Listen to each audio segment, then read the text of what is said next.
الحمد لله رب العالمين. اللهم صل على محمد وعلى آل محمد كما صليت على إبراهيم وعلى آل إبراهيم إنك حميد مجيد. أما بعد فإن خير الكلام كلام الله وخير الهدي هدي محمد صلى الله عليه وسلم وشر الأمور محدثاتها وكل محدثة بدعة وكل بدعة ضلالة. സ്നേഹമുള്ള സഹോദരി സഹോദരന്മാരെ, സുഹൃത്തുക്കളെ, മഹാനായ ഇമാം നബവി റഹ്മത്തുള്ളാഹി അലൈഹിയുടെ റിയാദുസ് സാലിഹീനിൽ നമ്മുടെ നിത്യ ജീവിതവുമായി ബന്ധപ്പെട്ടുകൊണ്ടുള്ള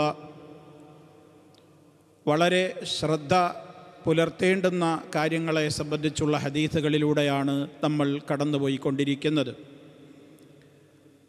ഇസ്ലാം ഏറെ തെറ്റിദ്ധരിപ്പിക്കപ്പെടുന്ന ഈ ഒരു കാലഘട്ടത്തിൽ ഇസ്ലാം വിഭാവനം ചെയ്യുന്ന കാരുണ്യവും അതുപോലെ തന്നെ മാനവികതയുമെല്ലാം നമുക്ക് വ്യക്തമായി പ്രമാണങ്ങളിലൂടെ പഠിക്കുവാനും മറ്റുള്ളവർക്ക് എത്തിക്കുവാനും ഉതകുന്ന വിധത്തിൽ ഒരുപാട് മഹത്തായ സന്ദേശങ്ങളാണ് ഈ വചനങ്ങളെല്ലാം നമുക്ക് പ്രദാനം ചെയ്തുകൊണ്ടിരിക്കുന്നത്. കഴിഞ്ഞ ക്ലാസ്സിൽ നമ്മൾ തുടങ്ങിവെച്ച ഒരധ്യായമാണ് അടിമകളെയും അതേപോലെ തന്നെ സ്ത്രീകളെ, കുട്ടികളെ, ജന്തുജാലങ്ങളെ എല്ലാം അവയോട് പോലുമുള്ള അനീതിയും അക്രമങ്ങളും ഒരു മനുഷ്യൻ്റെ പരലോക ജീവിതത്തെ ബാധിക്കുന്നതാണെന്നും ഗുരുതരമായ പാപങ്ങളാണ് അവയെന്നും വളരെ കൃത്യമായി ധാരാളം ഹദീസുകളിലൂടെ നമ്മൾ കേൾക്കുകയുണ്ടായി. ആ അധ്യായത്തിൽ ബാക്കിയുള്ള ഒന്ന് രണ്ട് ഹദീസുകൾ നമുക്ക് ഇന്ന് കേൾക്കുവാനുണ്ട്. തുടർന്ന് മറ്റൊരു അധ്യായത്തിലേക്കാണ് പ്രവേശിക്കുന്നത്. വഅൻ ഹിശാം ബിൻ ഹകീം ബിൻ ഹിസാം റളിയല്ലാഹു അൻഹു അന്നഹു മറ ബിശ്ശാം അലാ ഉനാസ് മിനൽ അൻബാത്തി വഖദ് ഉഖീമു ഫിശ്ശംസി വസുബ്ബ അലാ റൂസിഹിമുസ് സൈതു ഫഖാല മാ ഹാദാ ഖീല യുഅദ്ദബൂന ഫിൽ ഖറാജി വഫി റിവായ حبسوا في الجزية. فقال هشام أشهد لسمعت رسول الله صلى الله عليه وسلم يقول إن الله يعذب الذين يعذبون الناس في الدنيا. فدخل على الأمير فحدثه فأمر بهم فخلوا. رواه مسلم رحمه الله. മഹാനായ സഹാബി ഹിശാം ബിൻ ഹകീം, അദ്ദേഹമാണ് ഈ ഹദീസ് നമുക്ക് പറഞ്ഞു തന്നിട്ടുള്ളത്. ഹിശാം ബിൻ ഹകീം നബി സല്ലല്ലാഹു അലൈഹി വസല്ലമിൻ്റെ സഹാബിമാരിൽ വളരെയേറെ പൊതു കാര്യങ്ങളിൽ ഇടപെടുകയും തിന്മകൾ കണ്ടാൽ ആ തിന്മകളോട് വളരെ കാര്യഗൗരവത്തോടുകൂടെ പ്രതികരിക്കുകയും ചെയ്തിരുന്ന ഒരു പ്രകൃതക്കാരനായിരുന്നു മഹാനായ സഹാബി ഹിശാം ബിൻ ഹകീം എന്ന് പറയുന്ന സഹാബി എന്ന് അദ്ദേഹത്തെക്കുറിച്ചുള്ള ചരിത്രത്തിൽ നമുക്ക് കാണുവാൻ സാധിക്കും. തിന്മകളെ പ്രതികരിക്കുന്നതിൽ അദ്ദേഹം എന്നും വളരെ മുൻപന്തിയിലായിരുന്നു എന്നാണ് അദ്ദേഹത്തെ സംബന്ധിച്ചുള്ള ചെറു വിവരണങ്ങളിലെല്ലാം നമുക്ക് എല്ലാവരും എടുത്തു പറഞ്ഞതായി കാണുവാൻ സാധിക്കുന്നത്. സമാനമായൊരു സംഭവമാണ് ഈ ഹദീസിലും വരുന്നത് എന്നുള്ളതുകൊണ്ടാണ് അക്കാര്യം ആമുഖമായി തന്നെ നിങ്ങളുടെ ശ്രദ്ധയിൽപ്പെടുത്തിയത്. അപ്പോൾ മഹാനായ സഹാബി ഹിശാം റളിയല്ലാഹു തആല അൻഹു പറയാണ്, അന്നഹു മറ ബിശ്ശാമി, അദ്ദേഹം ഒരിക്കൽ സിറിയയിലൂടെ നടന്നുകൊണ്ടിരിക്കുകയാണ്. അലാ ഉനാസിം മിനൽ അൻബാത്തി, അൻബാത്തുകളായ ഒരു ജനവിഭാഗത്തിൻ്റെ അരികിലൂടെ. ആരാണ് ഈ അൻബാത്ത് എന്ന് പറഞ്ഞാൽ? നബുത്തി അല്ലെങ്കിൽ നബുത്തി എന്ന് പറഞ്ഞാൽ ആ നബുത്തികളുടെ ബഹുവചനമാണ് അൽ അൻബാത്ത്. ആരാണ് ഈ നബുത്തികൾ എന്ന് പറയുന്നത്? ആ നാട്ടിൽ വെള്ളമുള്ള പ്രദേശങ്ങളൊക്കെ, ഒരു ഭൂമിയിൽ എവിടെയൊക്കെയാണ് വെള്ളം കിട്ടുക എന്ന ഏരിയകളെക്കുറിച്ച് അറിയാവുന്ന കൃഷി രംഗത്തൊക്കെ വളരെയേറെ പരിചയമുള്ള, ആ രൂപത്തിൽ കാർഷികമായ വൃത്തിയിലൊക്കെ ഏർപ്പെടുന്ന ആളുകളുടെ കൂട്ടത്തിൽ പെട്ട ഒരു വിഭാഗം ആളുകളാണ് ഈ അൻബാത്ത് എന്ന് പറയുന്ന ആളുകൾ. അവർ മുസ്ലിമീങ്ങളായ ആളുകളായിരുന്നില്ല. അത്തരത്തിൽ കാർഷിക വൃത്തിയിലൊക്കെ ഏർപ്പെട്ടിരുന്ന ആ ആളുകൾ, അവരെ സംബന്ധിച്ചിടത്തോളം ആ ജനങ്ങളെ മഹാനായ ഹിശാം റളിയല്ലാഹു തആല അൻഹു സിറിയയിൽ ഒരു റോഡിലൂടെ നടന്നു പോകുമ്പോൾ കാണുന്നതെന്താണ്? അന്ന് സിറിയ എന്നല്ല പേര്, അന്ന് ഷാം എന്നാണ്. ഷാം എന്നറിയപ്പെടുന്ന പ്രദേശമാണ് ഇന്നത്തെ സിറിയ എന്നറിയപ്പെടുന്ന സ്ഥലം. അങ്ങനെ വഖദ് ഉഖീമു ഫി ശംസി, അതിലൂടെ അങ്ങനെ നടന്നു പോകുമ്പോൾ കുറച്ച് ആളുകൾ ഇങ്ങനെ വെയിലത്ത് നിർത്തപ്പെട്ടിരിക്കുകയാണ്. കുറേ ആളുകളെ വെയിലത്ത് നിർത്തപ്പെട്ടിട്ടുണ്ട്. ഉഖീമു ഫി ശംസി, നല്ല വെയിലിൽ അവരെ നിർത്തിയിരിക്കുന്നു. വസുബ്ബ അലാ റൂസിഹിമു സൈതു, അവരുടെ തലയിലൂടെ ഓയിലും ഒഴിക്കപ്പെട്ടിട്ടുണ്ട്. ആ വെയിലിൻ്റെ കാഠിന്യവും ചൂടൊക്കെ അവർക്ക് നല്ലോണം അനുഭവിക്കുന്ന വിധത്തിൽ തലയിലും ശരീരത്തിലൊക്കെ ഓയിലും ഒഴിച്ചിട്ടുണ്ട്. ഓയിലും ഒഴിച്ച് വെയിലത്ത് നിന്നാലുണ്ടാകുന്ന ചൂട് പറയേണ്ടതില്ല.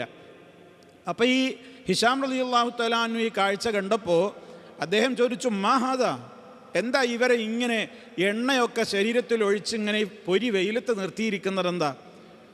അപ്പോൾ ഖീല, അദ്ദേഹത്തോട് പറയപ്പെട്ടു, യുഅദ്ദബൂന ഫിൽ ഖറാജി, അവർ ഖറാജിൻ്റെ കാര്യത്തിൽ ഡേറ്റ് തെറ്റിച്ചതുകൊണ്ട് അവർ ശിക്ഷിക്കപ്പെടുകയാണ്. വഫീ റിവായ, മറ്റൊരു റിപ്പോർട്ടിൽ ഹുബിസു ഫിൽ ജിസിയ, ജിസിയ നൽകുന്ന കാര്യത്തിൽ അമാന്തം കാണിച്ചതിനാൽ അവർ ബന്ധിതരാക്കപ്പെട്ടിരിക്കുകയാണ് എന്ന്. എന്താണ് ഈ ജിസിയ എന്ന് പറഞ്ഞാൽ? അതുപോലെ തന്നെ ഖറാജ് എന്നൊക്കെ പറഞ്ഞാൽ നമുക്കറിയാം, ഒരു രാജ്യം ഇസ്ലാമിക സൈന്യം ജയിച്ചടക്കി കഴിഞ്ഞാൽ ഒന്നുകിൽ ആ രാജ്യത്തുള്ള ആളുകൾ ഇസ്ലാമിലേക്ക് കടന്നു വരും. കടന്നു വരാത്ത ആളുകളെ നിർബന്ധമായി ആരും ഇസ്ലാമിലേക്ക് കൊണ്ടുവരുമൊന്നുമില്ല. ഇസ്ലാം സ്വീകരിക്കുവാൻ താല്പര്യമില്ലാത്ത അമുസ്ലിമീങ്ങളായി തന്നെ ആ രാജ്യത്തിൻ്റെ സംരക്ഷണം പിന്നെ ആ രാജ്യത്ത് തന്നെ ജീവിക്കുവാൻ താല്പര്യപ്പെടുന്ന ആളുകളുണ്ടാകും. പക്ഷേ അവർ അന്ന് ഇസ്ലാമിക ഗവൺമെൻറ്റിന് അവരുടെ സംരക്ഷണം കൂടി ഈ ഗവൺമെൻറ് ഏറ്റെടുക്കുന്നു എന്നുള്ളതിനാൽ അവർ ഗവൺമെൻറ്റിലേക്ക്, സർക്കാരിലേക്ക് അടക്കേണ്ടുന്ന ഒരു ചെറിയ തുകയുണ്ടായിരുന്നു. അതാണ് ഖറാജ്, അതുപോലെ തന്നെ ജിസിയ എന്നൊക്കെ അറിയപ്പെടുന്നത്. ആ കാലഘട്ടത്തിൽ അതുണ്ടായിരുന്നു. മറ്റു കാലഘട്ടങ്ങളിലൊക്കെ പലപ്പോഴും പല ആളുകളും ഇസ്ലാമികമായി മുസ്ലിമീങ്ങളൊക്കെയുള്ള പ്രദേശങ്ങളിൽ കടന്ന് ജയിച്ചടക്കി കഴിഞ്ഞാൽ വെട്ടിക്കൊല്ലലായിരുന്നു പതിവ്. അല്ലെങ്കിൽ അവരുടെ മതങ്ങളിലേക്ക് അവർ നിർബന്ധമായി മതപരിവർത്തനം നടത്തും.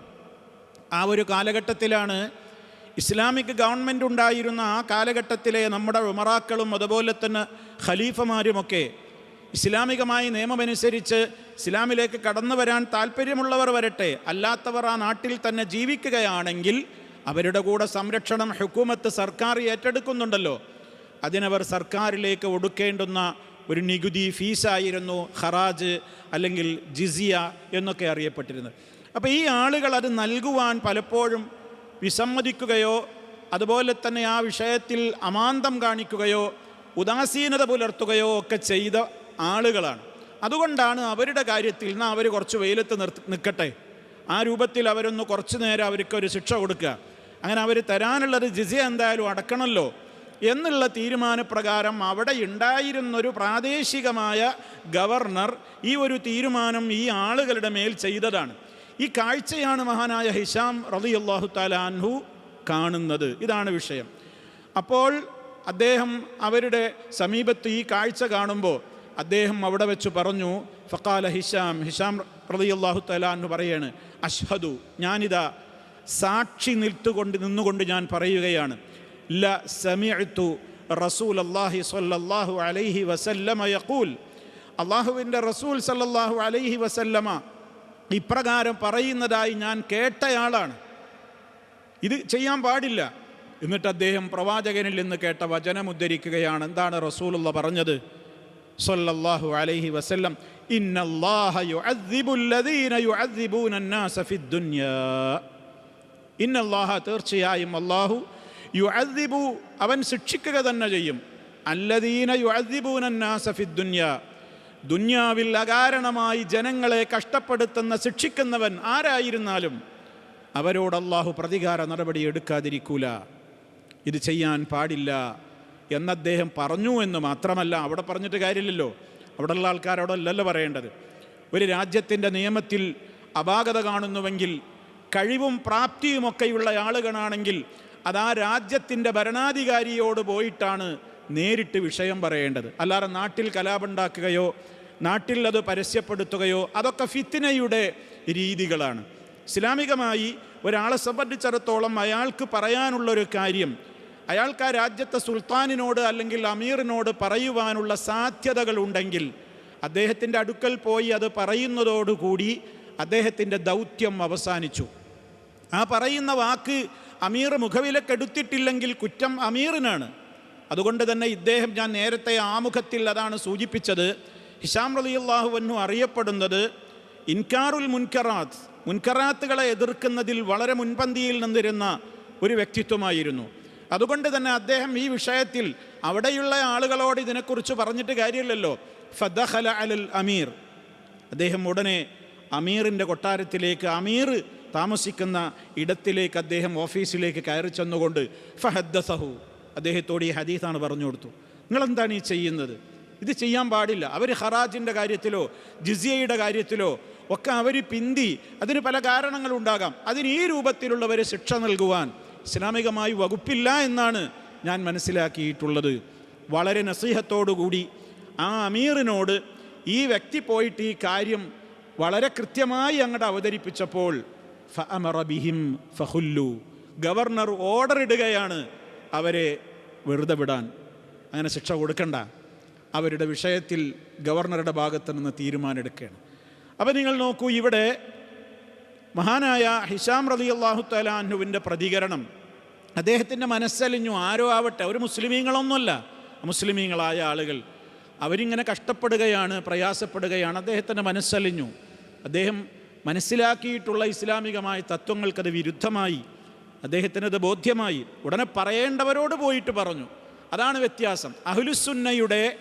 അഹ്ലുസുന്നയുടെ അംറുൻ ബിൽ മഅറൂഫും നഹിയും അനിൽ മുൻകറും, അതുപോലെ തന്നെ ഖവാരിജുകളുടെയും ഭരണകൂടത്തിനെതിരെ വിപ്ലവം സൃഷ്ടിക്കുന്ന ആളുകളുടെയും നന്മ കൽപ്പിക്കലും തിന്മ വിരോധിക്കലും തമ്മിലുള്ള ഫർഖ്, വ്യത്യാസം ഇവിടെയാണ്.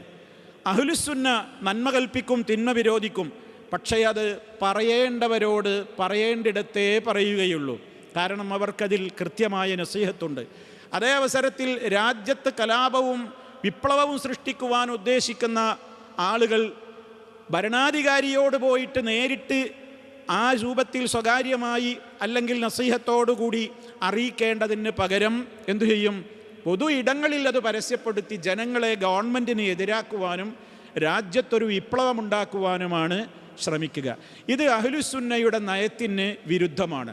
ഹാക്കിമീങ്ങളോടുള്ള ഇടപെടലുകളിൽ ഒരു രാജ്യത്തുള്ള ഹുക്കാമുകളോട്, ഭരണകൂടത്തോട് ഒരു വിഷയത്തെ തെര്യപ്പെടുത്തുവാൻ പൗരന്മാർക്ക് സാധിക്കുന്നവരുണ്ടാകും, സാധിക്കാത്തവരുണ്ടാകും. സാധിക്കുന്നവർക്ക് അവരുടേതായ അമീറുമായി കാര്യങ്ങൾ സ്നേഹപൂർവ്വം പറയലോടുകൂടി അവരുടെ ഉത്തരവാദിത്വം അവസാനിച്ചു. എന്നിട്ട് ആ രാജ്യത്തിൻ്റെ നിയമം മാറുന്നില്ലെങ്കിൽ രാജ്യത്തുടനീളം വിപ്ലവമുണ്ടാക്കുവാനോ കലാപമുണ്ടാക്കുവാനോ രക്തച്ചൊരിച്ചിലുകൾ ഉണ്ടാക്കുവാനോ അഹ്ലുസുന്ന ഒരിക്കലും സമൂഹത്തോട് ഇസ്ലാമികമായ ഇടപെടലിൻ്റെ രീതിയായി, മുആമലാത്തിൻ്റെ രീതിയായി ഒരിക്കലും പഠിപ്പിച്ചിട്ടില്ല. ഇത് നമ്മൾ മനസ്സിലാക്കിയിരിക്കേണ്ട ഒരു ഫർഖാണ്, ഒരു വ്യത്യാസമാണ്. ഇന്ന് രാജ്യത്ത് പലപ്പോഴും ഗവൺമെൻറ്റിനെതിരെ വിപ്ലവം സൃഷ്ടിക്കാത്ത ആളുകളെയൊക്കെ പലരും പരിഹസിക്കുകയും പുച്ഛിക്കുകയും ഒക്കെ ചെയ്യാറുണ്ട്. ഇവരൊക്കെ പേടിത്തൊണ്ടന്മാരാണെന്നും ഇവരൊക്കെ കൊട്ടാര പണ്ഡിതന്മാരാണെന്നും ഇവരൊക്കെ ഭരണാധികാരികളുടെ പാദസേവകരാണെന്നും ഇവർക്കൊന്നും നട്ടെല്ലില്ലാത്തവരാണെന്നുമൊക്കെ നമ്മുടെ തന്നെ ഉലമാഇനെ പല രാജ്യത്തുമുള്ള പലരെ സംബന്ധിച്ചും പലരും ഖവാരിജുകളും അതുപോലെ തന്നെ ആ തീവ്ര ചിന്താഗതിയോടുകൂടി രാജ്യത്ത് കുഴപ്പമുണ്ടാക്കിക്കൊണ്ടിരിക്കുന്ന പല ബിദ്അഈ പ്രസ്ഥാനങ്ങളും ആക്ഷേപിക്കാറുണ്ട്. അഹ്ലുസുന്നക്ക് ഈ വിഷയത്തിൽ ഒരു നിലപാടുണ്ട്. ആ നിലപാടാണിപ്പോൾ ഇവിടെ ഹിഷാം റളിയല്ലാഹു തആല അൻഹു എന്ത് ചെയ്തത്? അദ്ദേഹത്തിന് അമീറുമായി നേരിട്ട് പോയി സംസാരിക്കാനുള്ള സ്വാധീനമുണ്ട്. അതുകൊണ്ട് അദ്ദേഹം പോയി സംസാരിച്ചു. അതിന് കാര്യവുമുണ്ടായി. അദ്ദേഹം തീരുമാനം മാറ്റി ഈ ആളുകളെ വെറുതെ വിടുകയാണ് ഉണ്ടായത് എന്ന് പറഞ്ഞാൽ അവരുടെ കാര്യത്തിൽ ഇളവ് നൽകി. ഇതാണ് ഇമാം മുസ്ലിം റിപ്പോർട്ട് ചെയ്തിട്ടുള്ള ഹദീസിൽ നമുക്ക് മനസ്സിലാക്കുവാൻ സാധിക്കുന്നത്. ഇനി ശേഷം കാണാം അൽ അൻബാത്ത്. അൻബാത്ത് എന്ന പദത്തിൻ്റെ ഉദ്ദേശം എന്താണ്? നവവി ഇമാം ഇവിടെ കൊടുക്കുകയാണ്, അൽ ഫല്ലാഹൂന മിനൽ അജമി.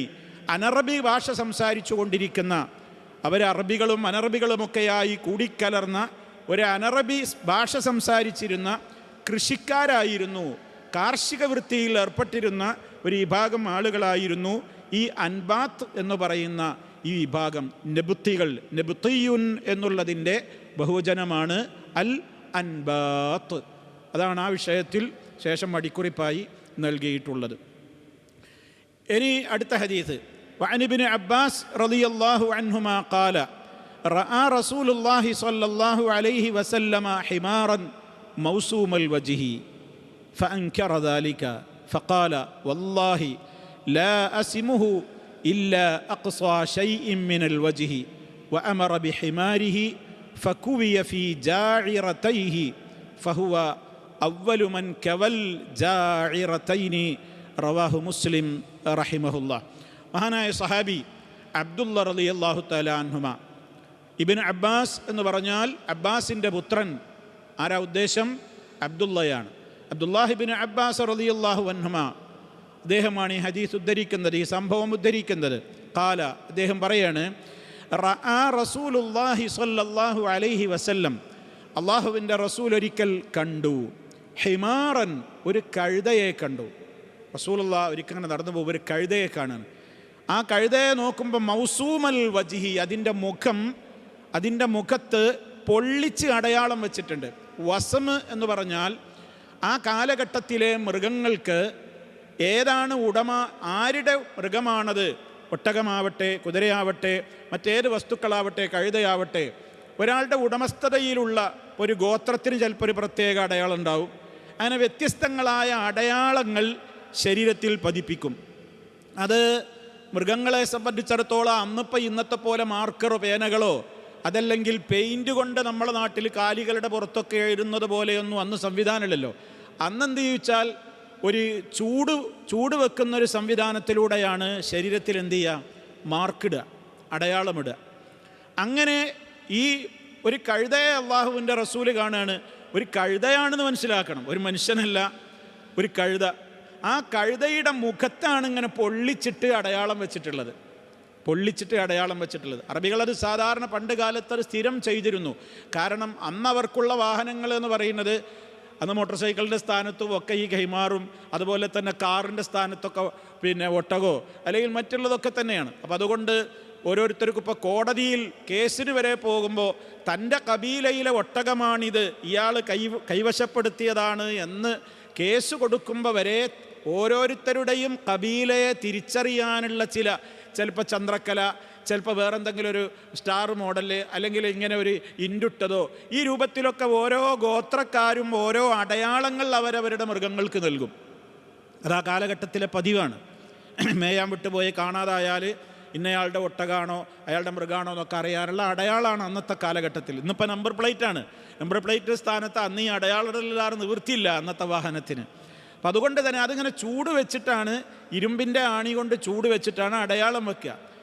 അള്ളാഹിൻ്റെ റസൂൽ ഇത് കാണുന്നു, മുഖത്ത് ഇങ്ങനെ പൊള്ളിച്ചിട്ട് അടയാളം വെച്ചത് കണ്ടപ്പോൾ ഫഅൻകറ ദാലിക, അള്ളാഹിൻ്റെ റസൂലിനത് വിഷമമായി. അവിടുന്ന് അതിനെ സംബന്ധിച്ച് നീരസം പ്രകടിപ്പിച്ചു. അതാണ് അൻകറ എന്ന് പറഞ്ഞാൽ, അതിനെതിരെ സംസാരിച്ചു. ഫഅൻകറ ദാലിക ഫഖാല. അപ്പം ഈ അവസരത്തിൽ മഹാനായ അബ്ദുല്ലാഹിബ്നു അബ്ബാസ് റളിയല്ലാഹു തആല അൻഹു പറയുന്നു, വല്ലാഹി ലാ അസിമുഹു. ഇത് കേട്ടപ്പോൾ നബിതങ്ങൾ അതിനെതിരെ സംസാരിച്ചത് കണ്ടപ്പോൾ അദ്ദേഹം പറഞ്ഞു, വല്ലാഹി ലാ അസിമുഹു, ഇനി ഒരിക്കലും ഒരു മൃഗത്തിൻ്റെയും ഞാൻ എന്ത് ചെയ്യൂല, പൊള്ളിക്കുകയില്ല, അല്ലെങ്കിൽ ഇങ്ങനെ അടയാളം വെക്കുകയില്ല. ഇല്ലാ അഖ്സാ ശൈഇൻ മിനൽ വജ്ഹി, മുഖം ഒഴിവാക്കിയിട്ട് ആ മൃഗത്തിൻ്റെ ഏറ്റവും താഴെ പ്രയാസമില്ലാത്ത അല്ലെങ്കിൽ അതിനൊരു പിന്നെ വൈരൂപ്യം തോന്നുന്ന നിലക്ക് ചെയ്യുകയില്ല എന്നിങ്ങനെ അദ്ദേഹം അതിനെക്കുറിച്ച് പ്രതികരിച്ചു എന്ന് മാത്രമല്ല, അദ്ദേഹം എന്ത് ചെയ്തു, അമറ ബിഹിമാരിഹി, തൻ്റെ കഴുതയെ കൊണ്ടുവരാൻ വേണ്ടി കൽപ്പിക്കുകയും ഫകുവിയ ഫീ ജാഇറതൈഹി, കുവിയ എന്ന് പറഞ്ഞാൽ പൊള്ളിച്ചു അല്ലെങ്കിൽ പിന്നെ ചൂട് വെച്ചു എന്നാണ്. അതുകൊണ്ടാണ് മിഖ്വ, നമ്മളെ എന്തിനു പറയും, ഇസ്തിരി ഇടുന്നതിന്, അയണിട്ട് ചെയ്യുന്നതിന് മിക്കുവ. അപ്പോൾ ഫകുവിയ ഫി ജായിറത്തൈഹി, ജായിറത്ത് എന്ന് പറഞ്ഞാൽ എന്താണ്? നവവി ഇമാമതിൻ്റെ അടിക്കുറിപ്പ് കൊടുത്തത് നോക്കൂ. നാഹിയത്തൈ അൽ വരിക്കൈനി ഹൗലദ്ദുബരി, ഒരു മൃഗത്തിൻ്റെ പിൻഭാഗത്ത് അതിൻ്റെ വാല് തട്ടുന്ന ഭാഗത്ത് ആ പിന്നെ കാലിൻ്റെ ഭാഗത്ത് കുറച്ചങ്ങോട്ട് കയറി അവിടെയാണ് പിന്നെ എന്ത് ചെയ്തത്? അദ്ദേഹം ഇങ്ങനെ അടയാളം കൊത്തിയത്, അടയാളം വെച്ചത്. അദ്ദേഹമാണ് ആദ്യമായിട്ടിങ്ങനെ ഈ രീതിയിൽ ബാക്ക് ഭാഗത്ത് അടയാളം വെക്കുന്ന ഒരു രീതി നടപ്പിൽ വരുത്തിയത് എന്ന് നമുക്ക് ചരിത്രത്തിൽ കാണുവാൻ സാധിക്കും. ഇവിടെ ഇപ്പം എന്താ വിഷയം? ഇവിടെ വിഷയം ഒരു മൃഗമാണ്, ഒരു ജന്തുവാണ്, ഒരു മിണ്ടാപ്രാണിയാണ്, പ്രത്യേകിച്ച് കഴുതയാണ്. പല കാര്യങ്ങൾക്കും മനുഷ്യൻ പോരാത്ത പ്രവർത്തനങ്ങൾ ചെയ്യുന്നവർക്ക് ഉപമ പറയുന്നൊരു ജീവി പോലുമാണ് ഹിമാർ. ആ നിലക്കുള്ള ഒരു ഹിമാറിനെ പോലും അതിൻ്റെയും മുഖം പവിത്രമാണ്, അതിൻ്റെ മുഖത്തിങ്ങനെ പൊള്ളിച്ച് വികൃതമാക്കാൻ പാടില്ല എന്നാണ് ഇവിടെ നബി സല്ലല്ലാഹു അലൈഹി വസല്ലം പഠിപ്പിക്കുന്ന ജന്തു സ്നേഹം. അതാ റഹ്മത്തുല്ലിൽ ആലമീൻ എന്ന് പറയുന്നത് മനുഷ്യരോട് മാത്രമല്ല എല്ലാ ജീവജാലങ്ങളോടും കാരുണ്യമുണ്ടായിരുന്ന നേതാവാണ് മഹാനായ റഹ്മത്തുല്ലിൽ ആലമീൻ എന്ന് വിശേഷിപ്പിക്കപ്പെട്ട മുഹമ്മദ് മുസ്തഫ സല്ലല്ലാഹു അലൈഹി വസല്ലം. അതാണ് ഇവിടുത്തെ വിഷയം. ഇനി സമാനമായ സംഭവം തന്നെയാണ് താഴെ കാണുന്ന ഹദീസിലുമുള്ളത്. വഅൻഹു റളിയല്ലാഹു അൻഹു, ഇബ്നു അബ്ബാസ് റളിയല്ലാഹു അൻഹുമയിൽ നിന്ന് തന്നെ നമുക്ക് റിപ്പോർട്ട് കാണാം. അന്നൻ നബിയ സല്ലല്ലാഹു അലൈഹി വസല്ലമ, ഒരിക്കൽ അള്ളാഹുവിൻ്റെ റസൂൽ മറ അലൈഹി ഹിമാറുൻ, പ്രവാചകൻ അരികിലൂടെ ഒരു കഴുത നടന്നു പോയപ്പോൾ ഖദ് ഉസിമ ഫീ വജ്ഹിഹി, എപ്രകാരമുള്ള കഴുതയാണ്? ആ കഴുതയുടെ മുഖത്തും ചൂട് വെച്ച് അടയാളം വെച്ചിട്ടുണ്ട്. ഫഖാല, അള്ളാഹിൻ്റെ റസൂൽ ഗൗരവത്തോടെ പറഞ്ഞ വാചകം ശ്രദ്ധിക്കുക. ലഅനല്ലാഹ് അല്ലദീ വസമഹു, ഈ മൃഗത്തെ ചൂട് വെച്ച് അടയാളം വെച്ചവനെ അള്ളാഹു ശപിക്കട്ടെ. ഒരു കാര്യത്തിൽ ലഅനത്തുണ്ടാവുക എന്ന് പറഞ്ഞാൽ കബീറത്തിനെ കുറിച്ച് മാത്രമേ, വൻപാപത്തെക്കുറിച്ച് മാത്രമേ എന്തു പറയുകയുള്ളൂ? ശാപവർഷം ഉണ്ടാവുകയുള്ളൂ. ഇവിടെ ശപിക്കുക ചെയ്യുന്നത്. ശാപം എന്ന് പറഞ്ഞാൽ ചില്ലറ കാര്യമല്ല. ശാപം എന്ന് പറഞ്ഞാൽ അത്തർദു മിൻ റഹ്മത്തില്ലാഹ്, അള്ളാഹുവിൻ്റെ കാരുണ്യത്തിൽ നിന്ന് വിദൂരത്താക്കണേ, അല്ലെങ്കിൽ വിദൂരത്താക്കപ്പെട്ടു എന്നാണ് ലഅനത്ത് എന്ന് പറഞ്ഞാൽ. ആട്ടിയോടിക്കപ്പെട്ടു എന്നാണ്. അതാണ് പിശാച്ച് മൽഊനാണ്, അഭിശപ്തനാണ്, ശപിക്കപ്പെട്ടവനാണ്, റജീമാണ് എന്നൊക്കെ പറയുന്നത് എന്തുകൊണ്ടാണ്? അത്രത്തോളം ഗുരുതരമായ നിലക്കാണ് ആ കാര്യം. അപ്പം അതുകൊണ്ട് തന്നെ ഇവിടെ നോക്കൂ നിങ്ങൾ, ഒരു കഴുതയുടെ മുഖത്ത് ചൂട് വെച്ച് പൊള്ളിച്ച് അടയാളം വെച്ചത് കണ്ടപ്പോൾ അള്ളാഹുവിൻ്റെ റസൂൽ ലഅനല്ലാഹ് അല്ലദീ വസമഹു, അതിനെ ചൂട് വെച്ച് അതിനെ അടയാളം കൊത്തിയവനെ അള്ളാഹു ശപിക്കട്ടെ എന്ന് ഇമാം മുസ്ലിം റിപ്പോർട്ട് ചെയ്ത ഹദീസാണ്. വഫീ റിവായത്തിൻ ലിമുസ്ലിമിൻ അയ്ളൻ, അടുത്തൊരു ഹദീസ് കൂടി ഇമാം മുസ്ലിമിൻ്റെ റിപ്പോർട്ടിൽ നമുക്ക് കാണാം. അതിൽ ഇപ്രകാരമുണ്ട്: നഹാ റസൂലുള്ളാഹി സ്വല്ലല്ലാഹു അലൈഹി വസല്ലം അനിൽ ദർബി ഫിൽ വജ്ഹി വഅനിൽ വസ്മി ഫിൽ വജ്ഹി, അള്ളാഹുവിൻ്റെ റസൂല് വിരോധിച്ചിരിക്കുന്നു, കഠിനമായി വിരോധിച്ചിരിക്കുന്നു, അനിൽ ദർബി ഫിൽ വജ്ഹി, മുഖത്തടിക്കുന്നതിൽ നിന്ന്. കഴിഞ്ഞ ക്ലാസ്സിൽ നമ്മൾ പറഞ്ഞു ആരുടേതായിരുന്നാലും മുഖത്തടിക്കാൻ പാടില്ല. അടിക്കാൻ കൽപ്പനയുള്ളവരാണ്. ഒരാൾക്ക് തൻ്റെ അദബ് പഠിപ്പിക്കുക എന്ന നിലക്ക് മക്കളെ അടിക്കാം. അതുപോലെ തന്നെ ഭാര്യയുടെ അദബ് പഠിപ്പിക്കുക എന്നുള്ള നിലക്ക് ഇസ്ലാമികമായ ചില നിയന്ത്രണങ്ങൾക്കും നിയമങ്ങൾക്കും ഷർത്തുകൾക്കും വിധേയമായി കൊണ്ട് ഭാര്യയെ ശിക്ഷിക്കാം. അവിടെയൊക്കെ പറഞ്ഞതെന്താണ്? വലാ തദ്രിബിൽ വജ്ഹ, മുഖത്തടിക്കാൻ പാടില്ല, മുഖം പവിത്രമാണ്. അതാണ് ഇസ്ലാം ആ വിഷയത്തിൽ ഗൗരവത്തോടുകൂടെ പറഞ്ഞു. അത് പാടില്ല, ആരുടേതാണെങ്കിലും മുഖത്തടിക്കൽ വിരോധിച്ചിരിക്കുന്നു. വഅനിൽ വസ്മി ഫിൽ വജ്ഹി, മൃഗത്തിൻ്റെ ആവട്ടെ അതുപോലെ തന്നെ മുഖത്ത് ചൂട് വെച്ച് അടയാളം വെക്കുന്നതും വിരോധിക്കപ്പെട്ടിരിക്കുന്നു. മനുഷ്യർക്കിടയിലും നടക്കുന്നുണ്ട്, ഇന്നും നടക്കുന്നുണ്ട്. നമ്മൾ തന്നെ ഇവിടെ കാണുന്നില്ലേ, ചില ആഫ്രിക്കൻ കൺട്രീസിൽ നിന്ന് വരുന്ന ആളുകളെ നിങ്ങൾ നോക്കൂ, അവരുടെ മുഖത്ത് കാണാൻ ഇങ്ങനെ 2-3 വരകൾ ഇങ്ങനെ കാണാൻ പറ്റും. സൂക്ഷിച്ചു നോക്കിയാൽ നമ്മൾ അവരോട് ചോദിച്ചാൽ അവർ പറയും, എന്താ നിങ്ങൾ ഇതിങ്ങനെ ചെയ്തത്, എങ്ങനെയാണ് ചെയ്തത്? അപ്പം ശരിക്കും ഇരുമ്പാണി പൊള്ളിച്ചിട്ടാണ് ആ പണി ചെയ്യുന്നത്. ശരീരത്തിൽ നിന്ന് അവർ ശരിക്കും പൊള്ളിച്ചിട്ട് 3 ലൈന് 4 ലൈന്, നമുക്കത് കാണുമ്പോൾ ഒരേ പോലെയാണ്. പക്ഷേ അവർക്ക്, ആ നാട്ടുകാരായ ആളുകളെ സംബന്ധിച്ചിടത്തോളം ആ വരയുടെ രൂപവും അതിൻ്റെ എണ്ണമൊക്കെ നോക്കിയിട്ട് അവർ പറയും ഇത് ഏത് ഗോത്രക്കാരിൽപ്പെട്ട വ്യക്തിയാണ്. അങ്ങനെ ഗോത്രക്കാരെ തിരിച്ചറിയാൻ വേണ്ടി ഇന്നും ആഫ്രിക്കൻ കൺട്രീസിലുള്ള ആളുകൾ, നിഗ്രോകളായ ആളുകൾ, അതേപോലെ തന്നെ മറ്റുള്ള പല ഗോത്രങ്ങളിലും ഈ അടയാളം വെക്കുന്ന സിസ്റ്റം ഉണ്ട്. അവരത് പൊള്ളിച്ചിട്ടാണ് ചെയ്യുന്നത്. അതും ഹറാമായ സംഗതിയാണ്. അത് ഹറാമായ സംഗതിയാണ്, പാടില്ല. എന്തിൻ്റെ പേരിലാണെങ്കിലും. വഅനിൽ വസ്മി ഫിൽ വജ്ഹി, മുഖത്ത് ആ രൂപത്തിൽ ഇങ്ങനെ അടയാളം കൊത്തുന്നത് പാടില്ലാത്തതാണ്. ചൂട് വെച്ചിട്ടാണ് ആ ചെയ്യുന്നത്. അപ്പം മുമ്പ് കാലത്ത് അടിമകളിൽ അത് വളരെയേറെ പ്രചാരമായിരുന്നു. അതിൻ്റെ ചില ഭാഗങ്ങൾ നമ്മളെയൊക്കെ ശ്രദ്ധയിൽ കറുത്ത വർഗ്ഗക്കാരായ ആളുകളിൽ മാത്രമാണ് നമ്മളിവിടെയൊക്കെ അത് പലപ്പോഴും കാണാറുള്ളത്. എന്തായാലും നിഷിദ്ധമാണ്. ചില ആളുകൾ പിന്നെ പച്ച കുത്തുകയാണ് ചെയ്യുക. പച്ച കുത്തുന്ന സിസ്റ്റമാണുള്ളത്.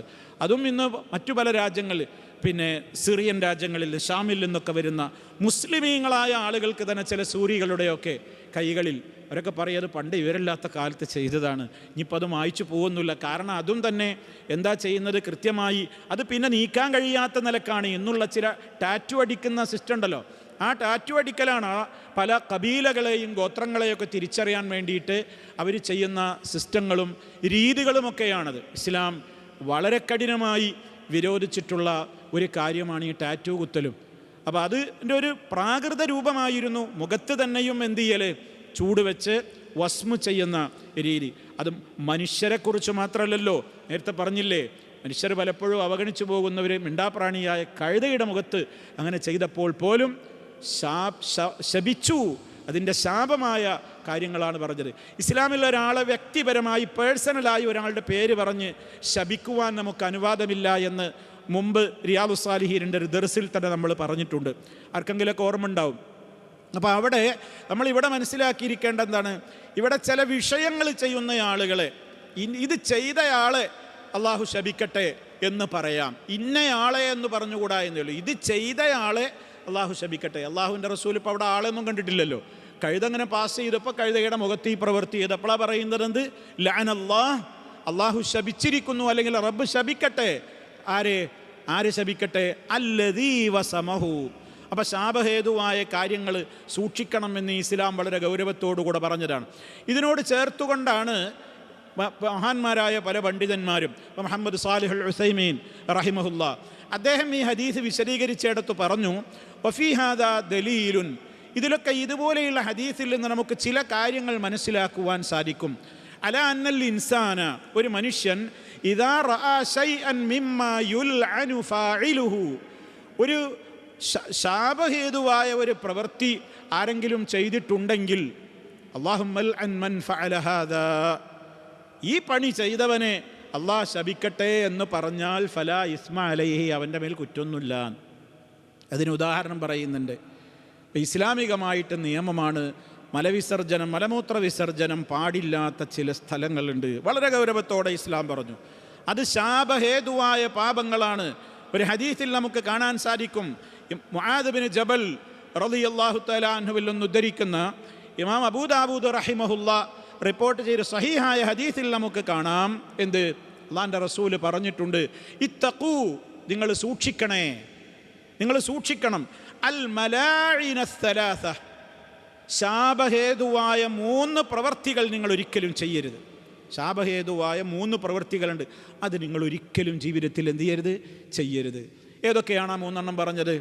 അൽ ബറാസ ഫിൽ മവാരിദി വഖാരിഅത്തി ത്വരീഖി വദ്ദില്ലി.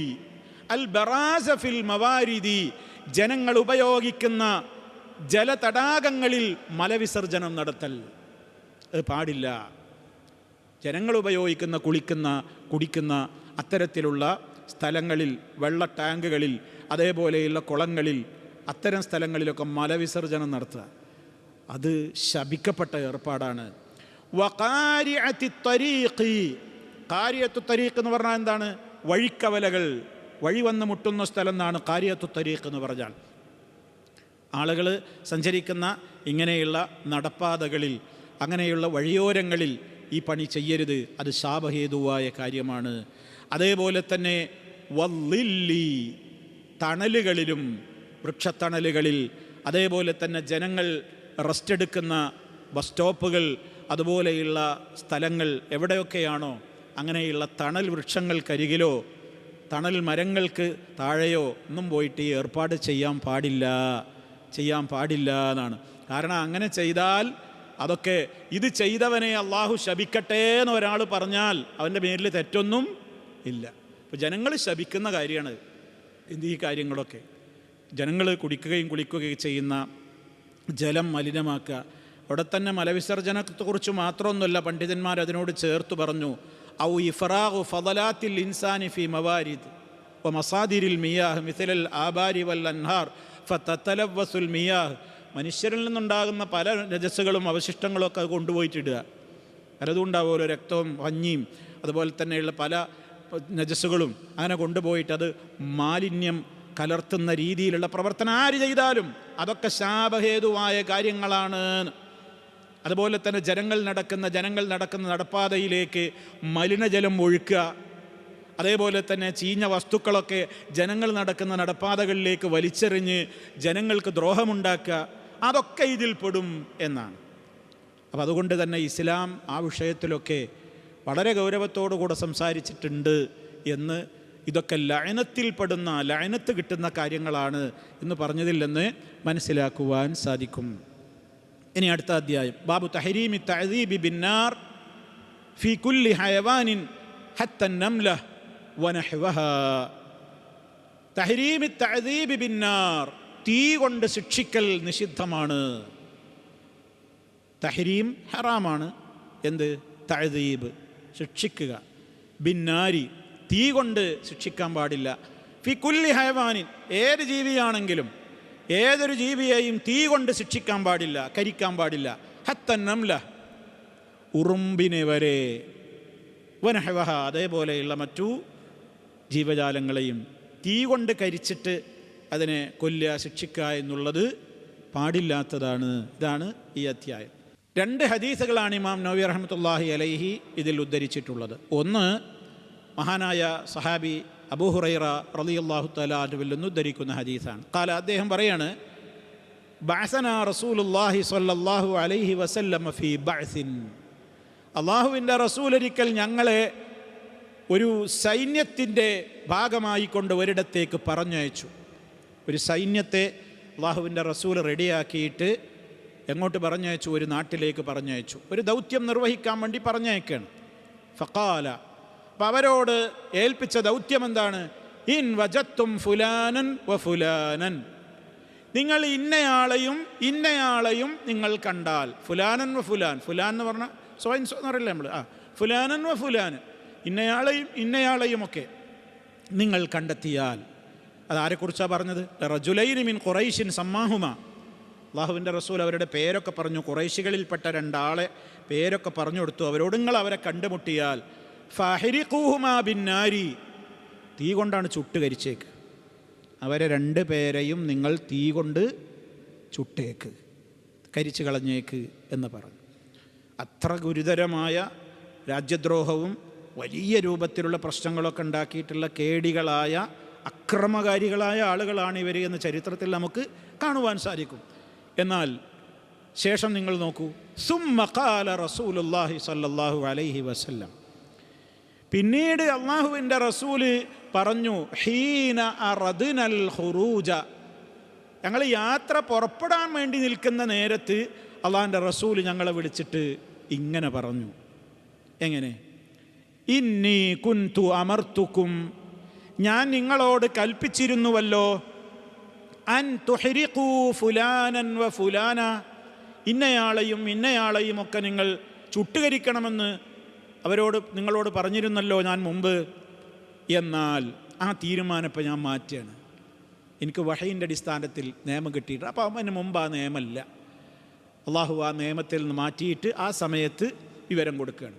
വഇന്നന്നാറ, തീർച്ചയായും അഗ്നി, ലാ യുഅദ്ദിബു ബിഹാ ഇല്ലല്ലാഹ്, തീ കൊണ്ട് അല്ലാതെ ശിക്ഷിക്കൂല, തീ കൊണ്ട് അള്ളാഹു അല്ലാതെ ശിക്ഷിക്കൂല. ചില റിപ്പോർട്ടുകളിൽ കാണാം, ലാ യുഅദ്ദിബു ബിന്നാരി ഇല്ലാ റബ്ബുന്നാർ, നാറിൻ്റെ രക്ഷിതാവായ അള്ളാഹു അല്ലാതെ നാറുകൊണ്ട് ശിക്ഷ നടപ്പാക്കുകയില്ല.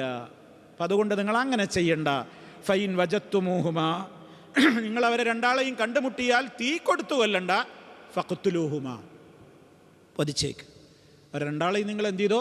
സാധാരണഗതിയിൽ കൊന്നുകളയുക, അല്ലാതെ ചുട്ട് കൊല്ലേണ്ടതില്ല എന്ന് നബി സല്ലല്ലാഹു അലൈഹി വസല്ലം പറയുന്ന ഇമാം ബുഖാരി റിപ്പോർട്ട് ചെയ്തിട്ടുള്ള ഒരു ഹദീസാണിത്. അപ്പം തീ കൊണ്ടുള്ള ശിക്ഷ നടപ്പാക്കുക എന്നുള്ളത് ഇസ്ലാം, അത് അള്ളാഹുവിൻ്റെ മാത്രം പ്രത്യേകതയാണ്. തീ കൊടുത്ത് തീയിലിട്ട് ശിക്ഷിക്കുക, തീയിലിട്ട് ചുട്ടുകൊല്ലുക, ആ രൂപത്തിലുള്ള പ്രവർത്തനങ്ങൾ അള്ളാഹുവിൻ്റെ മാത്രം പ്രവൃത്തിയാണ് എന്ന് നബി സല്ലല്ലാഹു അലൈഹി വസല്ലം അവിടെ പഠിപ്പിച്ചു കൊടുക്കുകയാണ്. ഇവിടെ നമ്മൾ മനസ്സിലാക്കിയിരിക്കേണ്ടുന്ന ചില പ്രധാനപ്പെട്ട ചില കാര്യങ്ങളുണ്ട്. ഒന്ന് രണ്ട് സംശയങ്ങൾ സ്വാഭാവികമായിട്ടുണ്ടാകും.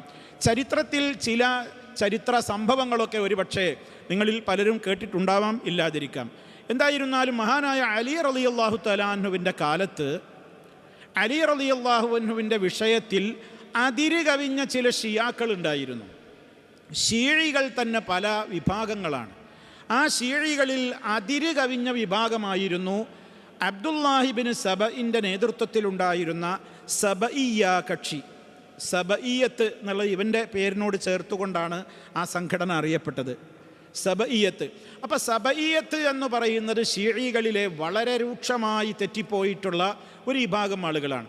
ഇവർ അലി റളിയല്ലാഹു അൻഹുവിനെ വേണ്ടി സ്നേഹിച്ചിട്ട്, അലി റളിയല്ലാഹു അൻഹുവിനോടുള്ള ബഹുമാനം മൂത്തിട്ട് അലി റളിയല്ലാഹു അൻഹുവിനോട് ഇവർ പോയിട്ട് പലപ്പോഴും പറയും, അൻത ഖാലിഖുനാ വ റാസിഖുനാ വ ഇലാഹുനാ. അലി, നിങ്ങളാണ് ഞങ്ങളുടെ ഖാലിഖും റാസിഖും ഇലാഹുക്കങ്ങളാണ്, നിങ്ങളാണ് അല്ലാഹ് എന്ന് പറയും. മഹാനായ അലി റളിയല്ലാഹു തആല അൻഹു പലതവണ അവർക്ക് വാണിംഗ് നൽകി, ഇത് പറയാൻ പാടില്ല, ഇത് ഇസ്ലാമിൽ നിന്ന് പുറത്തു പോകുന്ന വാദമാണ്, നിങ്ങളത് ഉപേക്ഷിക്കണം. വളരെ ഗൗരവത്തോടു കൂടെ താക്കീത് ചെയ്തു. ചിലരൊക്കെ അതിൽ നിന്ന് ഒഴിവായി, ചിലരൊക്കെ ഒന്നും ഉണ്ടായിരുന്നു, ചില ആൾക്കാരൊക്കെ ആയി തന്നെ ഉറച്ചു വന്നു. ഞാൻ നിങ്ങളെ ചുട്ടുകൊല്ലുമെന്ന് പറഞ്ഞു. അപ്പോഴും അതിൽ ഒരു കക്ഷി എന്ത് പറഞ്ഞു, ഞങ്ങൾ റെഡിയാണ്, ഇപ്പോൾ ഞങ്ങൾക്ക് ഉറപ്പായി പടച്ചോൻ തന്നെയാണ് എന്നുള്ളത്, അള്ള തന്നെയാണ് എന്നുള്ളത്, കാരണം അള്ളയല്ലേ തീ കൊണ്ട് ശിക്ഷിക്കുള്ളൂ എന്ന്. അങ്ങനെ ഉറപ്പായി. ഏതായാലും അലി റളിയല്ലാഹു തആല അൻഹുവിൻ്റെ കാലത്ത് ഇക്രിമ റഹ്മത്തുള്ളാഹി അലൈഹി പറയുന്നുണ്ട്, ഒരു സംഭവമുണ്ട്. അങ്ങനെ ഇസ്ലാമിൽ നിന്ന് പുറത്തുപോയ ആളുകളെ എന്ത് ചെയ്തു, അലി റളിയല്ലാഹു തആല അൻഹു ഒരു കിടങ്ങ് കുഴിച്ച് അവരെ അതിലേക്കിട്ട് ചുട്ടുകൊന്നു. അലി റളിയല്ലാഹു അൻഹു ഇലാഹാണെന്ന് വാദിച്ച ആളുകളെ ചുട്ടുകൊന്നു, കിടങ്ങിലിട്ടവരെ ചുട്ടുകൊന്നു. നോക്കണം നിങ്ങൾ അവരുടെ ഒരു ഇഖ്ലാസ്. അവരപ്പോഴും പറയണം, അപ്പോൾ ഉറപ്പായി തീയിൽ കിടുമ്പോൾ അവർ പറയണം, എന്നാൽ തീയിൽ കിടുന്ന പറഞ്ഞപ്പോൾ മാറിയില്ല. ഒരു ഈ ഭാഗം മാറി, ഒരു ഈ ഭാഗം മൗനം പാലിച്ചു, ഒരു ഈ ഭാഗം പറഞ്ഞു ഞങ്ങൾ റെഡിയാണ്, ഇപ്പോൾ ഞങ്ങൾക്ക് ഉറപ്പായില്ലേ അള്ള തന്നെയാണ് എന്നുള്ളത് എന്നും പറഞ്ഞിട്ടാണ്. അത് ചരിത്രത്തിൽ നടന്ന സംഭവമാണ്, ഹദീസുകളിൽ കാണുവാൻ സാധിക്കും.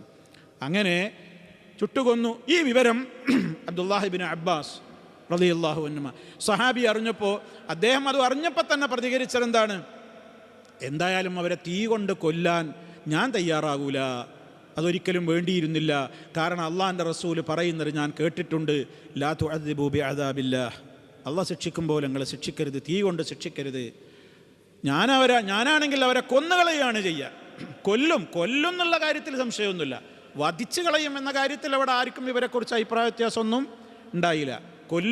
കൊല്ലണം എന്നുള്ളതിലല്ല തർക്കം, എങ്ങനെ കൊല്ലണം.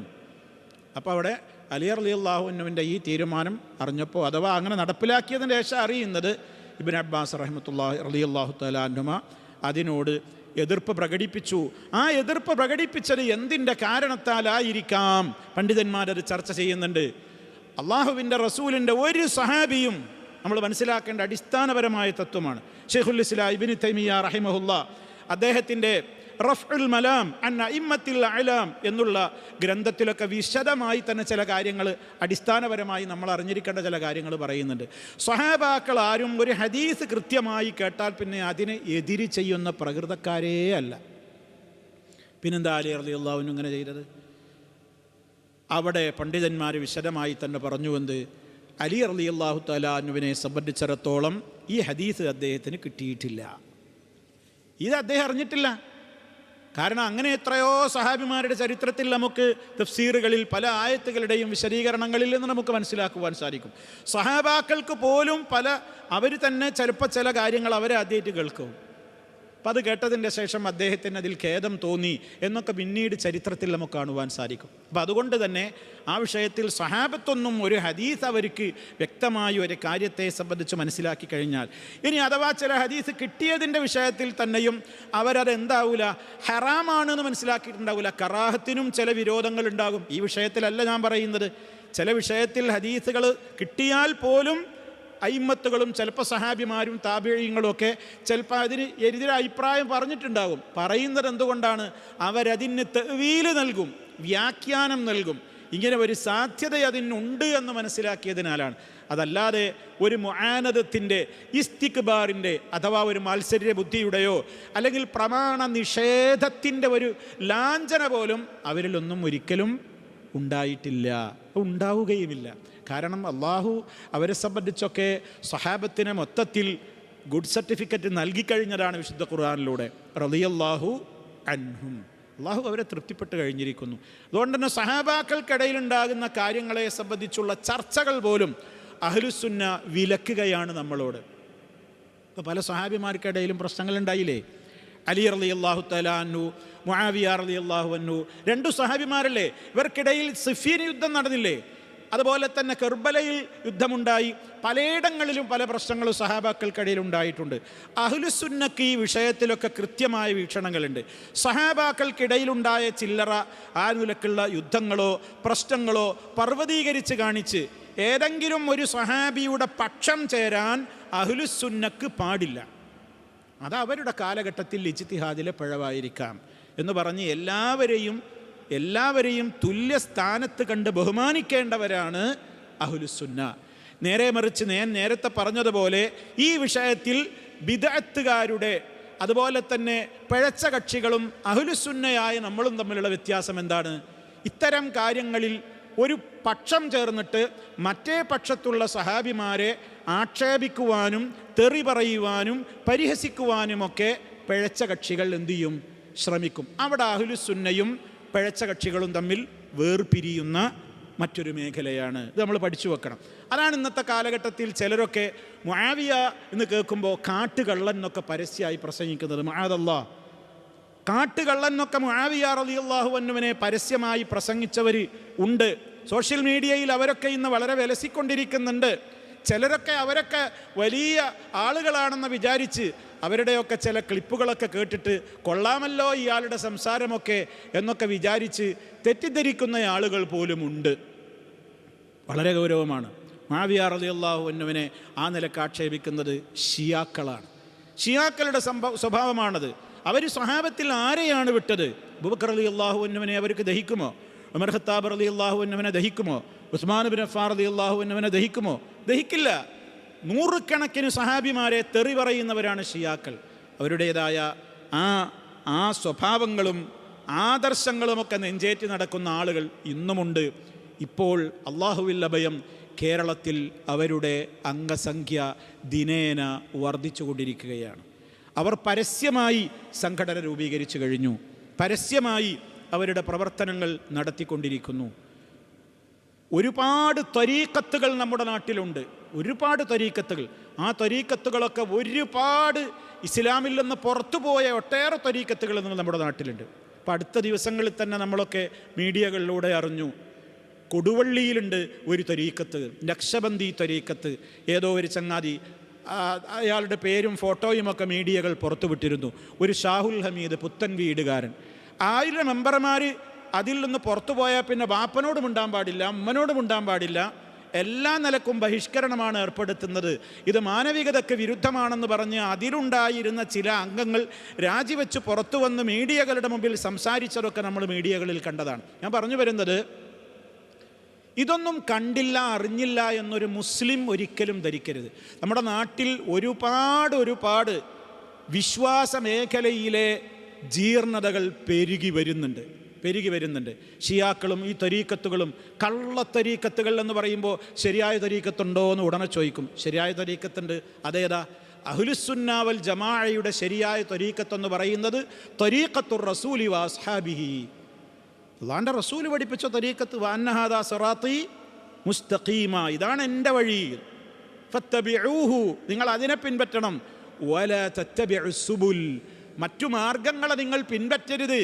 അങ്ങനെ പിൻപറ്റിയാലോ ഫതഫറഖ ബികും അൻ സബീലിഹി, എൻ്റെ ആ ശരിയായ റൂട്ടിൽ നിന്നത് നിങ്ങളെ തെറ്റിച്ച് കളയുമെന്ന് പരിശുദ്ധ ഖുർആൻ പറഞ്ഞു. അപ്പം അതുകൊണ്ട് നിങ്ങൾക്ക് തരീക്കത്തുണ്ടോ? നിങ്ങളെന്താ ഈ കള്ളത്തരീക്കത്ത് എന്ന് പറയുന്നത് നമ്മളോട് ചോദിക്കുമ്പോൾ മറുപടി പറയാൻ അറിയണം. നിങ്ങൾക്ക് തരീക്കത്തുണ്ടോ? നിങ്ങൾ ഖാദിരിയാണോ, റിഫാഴിയാണോ, നഖ്ശബന്ദിയാണോ? ഒന്നുമല്ല. ഞങ്ങൾ അള്ളാഹുവിൻ്റെ റസൂലിൻ്റെയും സഹാബത്തിൻ്റെയും തരീക്കത്തിലാണ്, മാർഗത്തിലാണ്. ഇന്നിപ്പോൾ വളരെ മോശമായ നിലക്കുള്ള എല്ലാ വാദങ്ങളും കൊണ്ടുവന്നത് ഈ തരീക്കത്തുകൾ. സർവ്വ തരീക്കത്തും പഴച്ച തരീക്കത്തുകളാണ്. ഒരു തരീക്കത്തും അതിൽ ശരിയില്ല കേട്ടോ. നിങ്ങൾ മനസ്സിലായിക്കോ. ഒരുപാട് തരീക്കത്തുകളുണ്ട്, എണ്ണിയാലൊടുങ്ങാത്ത തരീക്കത്തുകളുണ്ട്. പഠിക്കണം നമ്മൾ മനസ്സിലാക്കണം. നമ്മുടെ നാട്ടിൽ, കൊച്ചു കേരളത്തിൽ തന്നെ അറിഞ്ഞതെത്ര അറിയാത്തതെത്ര നൂറുകണക്കിന് തരീക്കത്തുകളാണ്, സർവം പഴച്ചത്. അതിൻ്റെയൊക്കെ പിന്നാലെ ആളുമുണ്ട്. നിസ്കാരവും വേണ്ട, നോമ്പും വേണ്ട, ഒന്നും വേണ്ട. ഒരുപടി തെമ്മാടി കൂട്ടങ്ങളായിട്ട് നടക്കുന്ന ഒരുപടി ആളുകളുണ്ട്. ആർക്കും എന്തും വിശ്വസിക്കുകയും ആചരിക്കുകയും ചെയ്യാലോ, അതൊക്കെ അവരുടെ ഇഷ്ടം. പക്ഷേ നമ്മൾ മനസ്സിലാക്കിയിരിക്കണം, പലരും അതിലൊക്കെ പെട്ടുപോകുന്നുണ്ട്. അവർ ഞങ്ങൾ ഷിയാക്കളാണെന്നോ അല്ലെങ്കിൽ ഈ രൂപത്തിലുള്ള നിരീശ്വര നിർമ്മതവാദികളാണെന്ന് പറഞ്ഞിട്ടൊന്നുമല്ല വരിക. പട്ടിൽ പൊതിഞ്ഞ പാഷാണം, വിഷം ഉള്ളിൽ ഒളിപ്പിച്ചിട്ടാണ് അവരിങ്ങനെ രംഗത്ത് വരിക. കുറേ കഴിയുമ്പോൾ മനസ്സിലായി അതായിരുന്നു സാധനല്ലേ എന്ന് ബോധ്യമാവുക. അജാഗ്രത വേണം. 17 തവണ ഇഹ്ദിന സിറാത്തൽ മുസ്തഖീം സിറാത്തൽ ലദീന അൻഅംത അലൈഹിം ഗൈറിൽ മഗ്ദൂബി അലൈഹിം വലദ്ദാലിൻ എന്ന് മനസ്സറിഞ്ഞ് റഹ്മാനായ റബ്ബിനോട് നമ്മൾ പ്രാർത്ഥിച്ച് ആമീൻ പറയുമ്പോൾ നമ്മുടെ മനസ്സിലുണ്ടാകണം, റബ്ബേ മഗ്ദൂബി അലൈഹിം ളാലീനുമായിട്ട് ഒരുപാടെണ്ണം ഞങ്ങളുടെയൊക്കെ ചുറ്റുപാടിലുണ്ട്. പുറത്ത് ആ വിധത്തിൽ അതിലേക്കൊക്കെ ഏതെങ്കിലും വിധത്തിൽ ചെന്ന് ചാടുന്നതിൽ നിന്ന് കാത്ത് രക്ഷിക്കണേന്ന് ആമീൻ പറയുമ്പോൾ നമ്മുടെ മനസ്സിലുണ്ടാവണം. അത്ര ഭീകരമാണ് സുഹൃത്തുക്കളെ നമ്മുടെ കേരളത്തിലെ അവസ്ഥയായി പറയുന്നത്. ഒരുപടി എന്താ നിങ്ങൾ പറയുന്നത് വിശദീകരിക്കുകയാണെങ്കിൽ ഒരുപാടുണ്ട്. അപ്പോൾ ഈ വിധത്തിലൊക്കെയുള്ള പ്രവർത്തനങ്ങൾ ഇവരുടേതായ രീതി പണ്ട് കാലത്ത് തുടക്കം കുറിച്ചു പോകുന്നതാണ്. അപ്പോൾ അലി റളിയല്ലാഹു തആല അൻഹുവിൻ്റെ കാര്യത്തിൽ നിങ്ങൾ തന്നെ പടച്ചോൻ അള്ളയാണ് ഇലാഹും നീന്ന് അലി റളിയല്ലാഹുവിനെ കുറിച്ച് പുകഴ്ത്തിപ്പാടുന്ന തരീക്കത്തുകാർ കേരളത്തിലുണ്ട്. അലിയാരെക്കുറിച്ച് അലി നിങ്ങൾ പുലിയാണ്, അലിയാണ്, ഇലാഹും നീ എന്നൊക്കെ പറയുന്ന ആൾക്കാർ നമ്മുടെ കേരളത്തിലുണ്ട്. അപ്പോൾ ആ കാലഘട്ടത്തിലുണ്ടായിരുന്ന ആളുകളെ അങ്ങനെ ശിക്ഷിച്ചു. അപ്പോൾ അവിടെ ഇസ്ലാമികമായിട്ടുള്ളൊരു നിയമമാണ് ഇവിടെ നമ്മൾ ഈ കാര്യത്തിലും മനസ്സിലാക്കിയത്. ഈ വിഷയത്തിലുള്ള അവസാനത്തെ ഹദീസ് മഹാനായ സഹാബി അബ്ദുല്ലാഹി ഇബ്നു മസ്ഊദ് റളിയല്ലാഹു തആല അൻഹു അദ്ദേഹം പറയാണ്, കുന്ന മഅ റസൂലില്ലാഹി സ്വല്ലല്ലാഹു അലൈഹി വസല്ലമ ഫീ സഫരിൻ, ഞങ്ങൾ ഒരിക്കൽ അള്ളാഹുവിൻ്റെ റസൂലിൻ്റെ കൂടെ ഒരു യാത്രയിലായിരുന്നു. ഫൻതലഖ ലിഹാജതിഹി, അപ്പോൾ ആ യാത്രാമധ്യേ അള്ളാഹുവിൻ്റെ റസൂല് ആവശ്യ നിർവഹണത്തിന് വേണ്ടി അല്പം അകലേക്ക് പോയി. ഹാജത്ത് നിർവഹിക്കാൻ പോയി എന്ന് പറഞ്ഞാൽ എന്താ? നമ്മൾ മലമൂത്ര വിസർജന ആവശ്യാർത്ഥം അള്ളാഹിൻ്റെ റസൂൽ മരുഭൂമിയല്ലേ, കുറച്ചപ്പുറത്തേക്ക് പോയി. അങ്ങനെ അതിനിടയിൽ ഞങ്ങൾ അവിടെ അങ്ങനെ നിൽക്കുകയാണ്, പ്രവാചകനെ വെയിറ്റ് ചെയ്ത് നിൽക്കുകയാണ് സല്ലല്ലാഹു അലൈഹി വസല്ലം. ഫറഅയ്നാ ഹുമ്മറ, അപ്പോൾ ഞങ്ങളൊരു കുരുവിക്കൂട്ടത്തിൽ പെടുന്ന ഒരു ഇനത്തിൽപ്പെട്ട ഒരു പക്ഷി. ഹുമ്മറത്ത് എന്ന് പറഞ്ഞാൽ കുരുവിയുടെ കൂട്ടത്തിൽപ്പെട്ട ഒരു ചെറിയ പക്ഷിയാണ്. ഒരു കുരുവിയെ ഞാൻ കണ്ടു, ഒരു ഹുമ്മറത്ത് പക്ഷിയെ ഞങ്ങൾ കണ്ടു. മഅഹ, ആ പക്ഷിയുടെ കൂടെയുണ്ട് ഫർഹാനി, അതിൻ്റെ 2 കുഞ്ഞു കുട്ടികളുണ്ട്. 2 കുഞ്ഞു കുട്ടികളുടെ ഒപ്പം ഒരു തള്ളപ്പക്ഷി നിൽക്കുന്നുണ്ട്. ഫഅഖദ്നാ ഫർഹൈഹ, ആ 2 കുഞ്ഞു കുട്ടികളെ ഞങ്ങൾ എടുത്തു. തള്ളപ്പക്ഷിയുടെ അടുത്ത് നിന്ന് അതിൻ്റെ 2 കുട്ടികളെ ഞങ്ങൾ എടുത്തു പോന്നു. ഫജാഅത്ത് തഅരിഷു, ആ തള്ളപ്പക്ഷി ഞങ്ങൾക്ക് ചുറ്റും വട്ടമിട്ട് പറക്കാൻ തുടങ്ങി. ഒച്ച വെച്ചിട്ടിങ്ങനെ, കാരണം അതിൻ്റെ കുട്ടീനെ എടുത്തോട് നിൽക്കല്ലേ. ഏതൊരു ജന്തുവിനും അതിൻ്റെ കുട്ടി വലുതല്ലേ, അതൊരു കാരുണ്യമല്ലേ, റബ്ബ് നിശ്ചയിച്ചു കൊടുത്തിട്ടുള്ള ഒരു റഹ്മത്തിൻ്റെ ഭാഗമാണല്ലോ അത്. അതുകൊണ്ട് തന്നെ ആ തള്ളപ്പക്ഷിക്ക് സഹിക്കാനായില്ല തൻ്റെ കുഞ്ഞുങ്ങളെ ഇവരെടുത്തു കൊണ്ടുപോകുന്നത്. അതുകൊണ്ട് തള്ളപ്പക്ഷി പിന്നാലെ കൂടി ഒച്ച വെച്ച് ഇവർക്ക് ചുറ്റും അതിങ്ങനെ തഅരിശു എന്ന് പറഞ്ഞാൽ അങ്ങനെ വട്ടമിട്ട് പറന്ന് ഒച്ച വെച്ച് വട്ടമിട്ട് പറക്കാൻ തുടങ്ങി. ഫജാഅ നബിയ്യു സല്ലല്ലാഹു അലൈഹി വസല്ലം, അള്ളാഹിൻ്റെ റസൂൽ ആവശ്യ നിർവഹണമൊക്കെ കഴിഞ്ഞ് തിരിച്ചു വന്ന് നോക്കുമ്പോൾ ഈ കാഴ്ച കാണുകയാണ്, ഈ തള്ളപ്പക്ഷി കരയാണ് ഇങ്ങനെ വട്ടമിട്ട്. അപ്പം അള്ളാഹിൻ്റെ റസൂൽ സഹാബിമാരോട് ചോദിച്ചു, മൻ ഫജഅ ഹാദിഹി ബിവലദിഹാ, ഈ പക്ഷിയുടെ കുഞ്ഞിനെ എടുത്തിട്ട് ഈ പക്ഷിയുടെ മനസ്സ് വേദനിപ്പിച്ചത് ആരാടോ? ആരാണ് ഈ തള്ളപ്പക്ഷിയെ വേദനിപ്പിച്ചത്? ഫജഅ എന്ന് പറഞ്ഞാൽ മനസ്സിന് വേദന ഉണ്ടാക്കിയെന്ന്. ആരാണ് ആ തള്ളപ്പക്ഷിയെ വേദനിപ്പിച്ചത്? റുദ്ദു വലദഹാ ഇലൈഹ, കൊടുക്കി തിരിച്ചു കൊടുക്കുക, കുട്ടിയെ അവിടെ പോയി കൊണ്ടുപോയി വെക്കുക, തള്ളപ്പക്ഷിയുടെ അടുത്തേക്ക് തിരിച്ചു കൊണ്ടുപോയി വെക്കുക 2 കുഞ്ഞുങ്ങളെ. മുഹമ്മദ് മുസ്തഫ സല്ലല്ലാഹു അലൈഹി വസല്ലം, ഭീകരവാദത്തിൻ്റെ ചാപ്പ കുത്തപ്പെട്ട മുത്ത് മുസ്തഫ. ഇതൊക്കെ നമ്മൾ ചരിത്രത്തിൽ നിന്ന് പഠിക്കണം. നോക്ക് നിങ്ങൾ, ഒരു തള്ളപ്പക്ഷി, ഒരു മൃഗം, ഒരു പക്ഷി, കേവലം ഒരു പക്ഷി, അതിന് 2 കുട്ടികളെ കൊന്നിട്ടില്ല, അവിടുന്ന് എടുത്തു കൊടുത്തിട്ടേ ഉള്ളൂ. ആ തള്ളപ്പക്ഷിയുടെ കരച്ചിൽ കേട്ട് സഹിക്കാനായില്ല മുത്ത മുസ്തഫാക്ക്. അവിടുന്ന് പറഞ്ഞു, തിരിച്ചു കൊടുക്കടാ ആ കുഞ്ഞുങ്ങളെ. ആരടാ തള്ളപ്പക്ഷിയുടെ മനസ്സ് നോവിച്ചത്? ഒരു പക്ഷിയുടെ ഹൃദയത്തെപ്പോലും നോവിക്കാൻ പാടില്ലെന്ന് പഠിപ്പിച്ച മുഹമ്മദ് മുസ്തഫ കൊണ്ടുവന്ന ഇസ്ലാമികമായ ആദർശത്തെ നോക്കിയിട്ട് ഇത് കാരുണ്യമില്ലാത്ത മതമാണ്, കണ്ടവൻ്റെ തലവെട്ടുന്ന മതമാണ്, ഭീകരവാദമാണ്, തീവ്രതയാണ്, രക്തച്ചൊരിച്ചിലിൻ്റെ മതമാണ് എന്നൊക്കെ പറഞ്ഞ് പരിഹസിക്കുമ്പോൾ നമ്മുടെ മനസ്സുകളിൽ ഈ വാചകങ്ങളൊക്കെ ഉണ്ടാകണം. ഞാൻ മുമ്പൊരു ക്ലാസ്സിൽ പറഞ്ഞതുപോലെ എഴുതാൻ അറിയാവുന്നവർ എഴുതിയിട്ടും അതുപോലെ തന്നെ സംസാരിക്കേണ്ടവരോട് സംസാരിച്ചിട്ടുമൊക്കെ ഇത്തരം ചരിത്രങ്ങളൊക്കെ നമ്മുടെ മനസ്സുകളിൽ എപ്പോഴും ഉണ്ടാകണം. നോക്കൂ നിങ്ങൾ, ആ കുഞ്ഞിനെ തിരിച്ചു കൊടുപ്പിച്ചു മുസ്തഫ സല്ലല്ലാഹു അലൈഹി വസല്ലം. അടുത്ത സംഭവം നോക്കൂ, അതേപോലെ യാത്രയിലുണ്ടായി. നംലിൻ, ഉറുമ്പും കൂട്ടത്തെ കണ്ടു അള്ളാഹുവിൻ്റെ റസൂൽ. ഉറുമ്പ് കൂട്ടം, കറിയത്തം മിൻ നംലിൻ എന്ന് പറഞ്ഞാൽ നംലിൻ്റെ ഒരു രാജ്യം എന്ന് പറഞ്ഞാൽ ഉറുമ്പുകൾ കൂടുകൂട്ടിയത് കണ്ടു. ഞങ്ങളത് ശല്യമായപ്പോൾ അത് ഹർറഖ്നാഹ, മരുഭൂമിയിൽ നിന്ന് അപ്പുറത്തെ എവിടെയെങ്കിലും പോയി നിന്നാൽ മതി. അവരവിടെ തന്നെ ഉറുമ്പും കൂട്ടത്ത് തന്നെ നിന്നിട്ട് അപ്പോൾ അത് സൗകര്യത്തിന് അവരെന്ത് ചെയ്തു, അതിനെ തീ വെച്ചാണ് കരിച്ചു കളഞ്ഞു. അള്ളാഹുവിൻ്റെ റസൂൽ അത് കണ്ടു. ഉടനെ ചോദിച്ചു, മൻ ഹർറഖ ഹാദിഹി, ആരടാ ഉറുമ്പും കൂട്ടത്തെ? ആരാണിതിനെ തീ വെച്ചത്? ആരാ ഇതിനെ കരിച്ചു കളഞ്ഞത്? ഉറുമ്പും കൂട്ടാണ്. ഖുൽനാ, സഹാബത്ത് പറഞ്ഞു, നഹ്നു, നബിയെ ഞങ്ങളാ ചെയ്തതാ, ഞങ്ങളാണ് എന്ന് പറഞ്ഞു. ഖാല, നബി സല്ലല്ലാഹു അലൈഹി വസല്ലം പറഞ്ഞു, ഇന്നഹു ലാ യൻബഗി അൻ യുഅദ്ദിബ ബിന്നാരി ഇല്ലാ റബ്ബുന്നാർ. പാടില്ല, ലാ യൻബഗി, പാടില്ലാത്ത സംഗതിയാണ്. എന്ത്? അൻ യുഅദ്ദിബ ബിന്നാർ, തീ കൊണ്ട് ശിക്ഷിക്കുക എന്നുള്ളത് പാടില്ല തന്നെ. ഇല്ലാ റബ്ബുന്നാർ, തീയുടെ ഉടമയായ അള്ളാഹുവിനല്ലാതെ അഗ്നി കൊണ്ട് നേരിട്ട് ശിക്ഷിക്കുവാൻ പാടില്ല. ഇമാം അബൂദാവൂദ് റിപ്പോർട്ട് ചെയ്ത ഹദീസാണിത്. ഇവിടെയും നമുക്കുണ്ടാകുന്ന ചില സംശയങ്ങളുണ്ട്. ഈ ഇന്നത്തെ ഇൻസെക്റ്റുകളെ, അതുപോലെ തന്നെ മോസ്കിറ്റോ ബാറ്റ്, അതുപോലെയുള്ള സംഗതികളിലൊക്കെ നമ്മൾ കൊതുകിനെ കൊല്ലാനും ഈച്ചയെ കൊല്ലാനും ഒക്കെ നമ്മൾ ഉപയോഗിക്കുന്ന ഇലക്ട്രിക് ബാറ്റുകളുണ്ട്. അപ്പോൾ അതൊക്കെ അങ്ങനെ ചെയ്യാൻ പാടുണ്ടോ എന്നുള്ള ചോദ്യം, അത് പിന്നെ ലജ്ന ഇസ്ലാമികമായ പണ്ഡിതന്മാർക്കൊരു വിഷയമായ ചോദ്യങ്ങൾ കിട്ടിയപ്പോൾ അവരതിനെ ഷെയ്ഖ് മുഹമ്മദ് സാലിഹ് ഉസൈമീൻ റഹിമഹുല്ലാ, അതേപോലെ തന്നെ ലജ്നയുടെ ലജ്നത്തുദ്ദായിമയുടെ പണ്ഡിതന്മാർ, അവരൊക്കെ പറഞ്ഞത് ആ വിഷയത്തിൽ അത് ഇലക്ട്രിക് കൊണ്ടുള്ളൊരു ഷോക്കാണ്. അത് നേർക്കുനേരെയുള്ള ഒരു കരിച്ചു കളയുക എന്നുള്ള നിലക്കുള്ള ഉപകരണമല്ല. അത് ഒരു കത്തിക്കാൻ ഉപയോഗിക്കുന്നൊരു വസ്തുവല്ല. ഇന്നത്തെ ഇലക്ട്രിക് ബാറ്റുകളും അതുപോലെ തന്നെ ഹോട്ടലുകളിലും മറ്റുള്ള ഓഫീസുകളിലൊക്കെ നമ്മൾ ആ ഒരു പ്രത്യേക കളറിലുള്ള ലൈറ്റ് കൊടുത്തിട്ട് അതിലേക്ക് ഇൻസെക്റ്റിനെ ആകർഷിച്ചിട്ട് ഒരു ഷോക്ക് അടിപ്പിക്കുകയാണ്. ആ വിധത്തിലുള്ളൊരു പ്രവൃത്തിയാണ് അതിലൂടെ നടക്കുന്നത്. നേർക്കുനേരെ ഒരു അഗ്നി കൊണ്ടുള്ള ഒരു കരിച്ചു കളയുന്ന വിഭാഗത്തിൽ അത് പെടുകയില്ല. മാത്രമല്ല, ഇന്നത്തെ കാലഘട്ടത്തിൽ പലപ്പോഴും ഈ മുബീദാത്തുകൾ അഥവാ നമ്മുടെ ഈ പെസ്റ്റ് കൺട്രോളിൽ ഭാഗമായിട്ട് ഉപയോഗപ്പെടുത്തുന്ന പല കെമിക്കലുകളിലും മനുഷ്യൻ്റെ ആരോഗ്യത്തിനൊക്കെ വിരുദ്ധമായ പല കാര്യങ്ങളൊക്കെ ഉള്ളതുകൊണ്ട് പലപ്പോഴും ഇതൊരു നിർബന്ധിതമായ സാഹചര്യമാണുള്ളത്. അതുകൊണ്ട് ഈ ഒരു വിഷയത്തിൽ ഒന്നാമത് അത് നേർക്ക് നേരെ ഒരു തീ കൊണ്ടുള്ള ഒരു കരിച്ചു കളയുന്ന ഒരു ശിക്ഷയല്ല. അതൊരു സഅഖ് അഥവാ ഇലക്ട്രിക് ഷോക്ക് ഏൽപ്പിച്ചുകൊണ്ട് ആ വസ്തുവിനെ നശിപ്പിക്കലാണ് എന്നൊക്കെയുള്ള മറുപടികളിലൂടെ മൊത്തത്തിൽ ലാ ബഅ്സ ബിഹി, അതുകൊണ്ട് നറാ അന്നഹു ലാ ബഅ്സ ബിഹി, അതൊരു വിരോധിക്കപ്പെട്ട കാര്യമല്ല. വ അന്ന ഹാദാ ലൈസ മിൻ ബാബി തഅദീബി ബിന്നാർ, അത് അഗ്നി കൊണ്ട് നേർക്ക് നേരെ ശിക്ഷിക്കുക എന്നൊരു ഇനത്തിൽ അത് പെടുന്നില്ല. വല്ലാഹു അഅലം. അപ്പോൾ സഹോദരങ്ങളെ, ഏതായിരുന്നാലും ഇസ്ലാമികമായി നമ്മൾ ഒരുപാട് കാര്യങ്ങൾ ഇവിടെ മനസ്സിലാക്കി കഴിഞ്ഞു.